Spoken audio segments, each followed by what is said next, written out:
One thing that kind of came up recently is this idea of exclusion, inclusion, exclusion. So we're on our quest, right, apparently, for awakening. And I say that awakening is this, right? Here's awakening, and here's my mundane life. And I want to sort of get over here. I want to get my mundane life towards this other thing called awakening and make that sort of the primary focus. Because I've taken life and I've divided it into these separate categories. Me and my ordinary crap that I don't really like, and all the hassles of day-to-day living. And then something called liberation, enlightenment, whatever. And something in between, some kind of distance. So I'm living my life with its trials and tribulations and personal relationships and whatever, all that stuff. And I'm sort of moving towards what I would call something better for me, so I can kind of transcend all that mundane kind of garbage of just the ordinariness of day-to-day life, which I find somehow aversive or not quite good enough for me because of my high standard of living.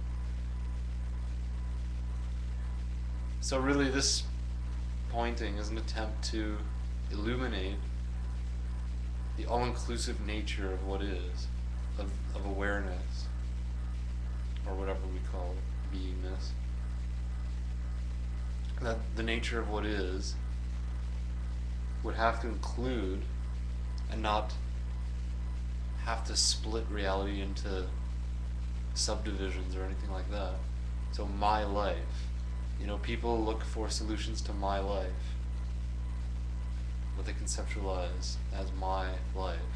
So this multifaceted, separate container of life with its different categories, my social life, my physical attributes, my education, my career, and that it's this actual sort of solid object with these different characteristics.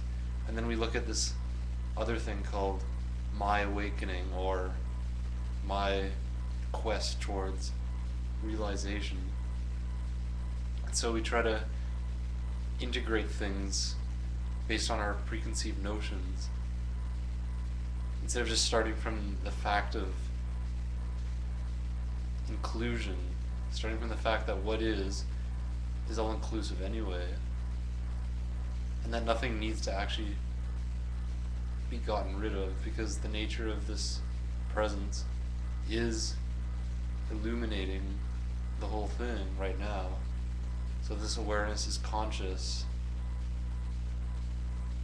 of all of these apparent divisions that we seem to define ourselves by. So it's not about trying to sort of polarize anything or get from one end of something to another and do some sort of Advaita shuffle and dance around something and do some kind of quick, switcheroo or something. We don't need to do any finagling or manipulation. It's just the simplicity of seeing that awareness by its nature includes all of this appearance, all of this stuff. And that's what it's doing now. It's not doing it. That's what it is now. And what's wrong with that? What's wrong with what is? In any respect. I mean, it's like different criteria. This is wrong because of. So I have this kind of computer program of how things run through life and come out on the other side as a problem. So it seems like that's the filter. Like life comes in and then it processes and spits out a report of how there's something wrong. And that's very problematic, to try to sort of compensate for that all the time. and then be offered solutions like awakening, or $1 million, or smoking crack, or a better lover. You know, it's all kind of the same language. There is something wrong, and yes, we should fix it. So why don't we just start from the basis? What's the fact? I mean, if I look at my present experience, what's the fact of this? Without a story, or looking at what the story is. You don't have to get rid of the story. It's just a matter of, okay, well, what is this story? What is aware of, you know, the body, its emotions, the stories that play, and all of this apparently separate stuff going on? What's the common ground of all that? And it's always the same. It's always that awareness. So you're right back here, no matter where you apparently start from or end off at, it's always that same common ground of being. And it's ground, it's like the groundwork, the foundation on which, you know, appearances can come and go. They rise up and they fall back into the same presence. And see, it's almost impossible not to imagine, well, it's impossible to imagine it accurately, but every time we imagine it, it's in relation to the body. This can't be imagined or conceptualized with any accuracy whatsoever. It's prior to anything, so it's a total impossibility for the mind, obviously.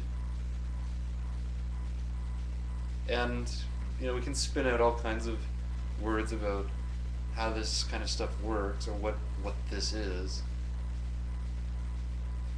But that doesn't equate to living this, to the living experiential reality of being this, of being consciousness.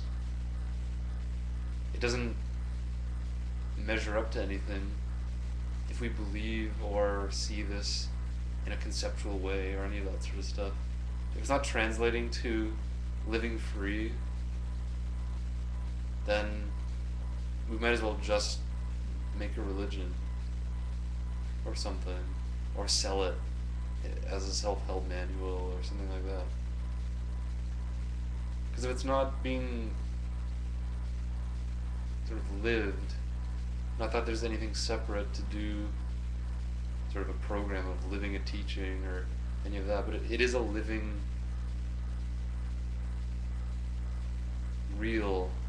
realization. It's a real thing. It's a real sort of experiential thing in a very sort of gut level sense. Intuitive.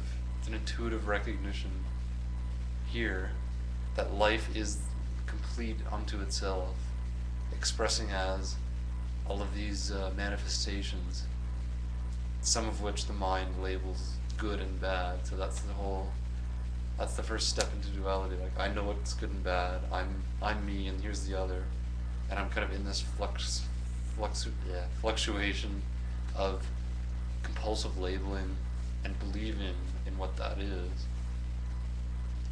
And sort of the emotional upheavals that accompany all that, and even behind that, a deep sense of loss or lack and limitation and fear, a sort of existential terror. So all of that can be seen, be looked into, starting from the stark fact of being itself. So that's it. I mean, what else do we need to say? Unless that's not clear, in which case we can just look into it. I mean, if this is clear, if people know who they are,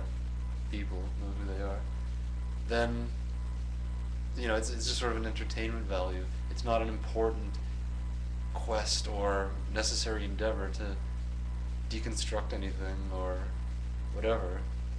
So it's, you know, it's just sort of an entertaining notion to what we are. So the key is just to recognize that what we are is this presence. And then all bets are off in terms of seeking, because there never was any.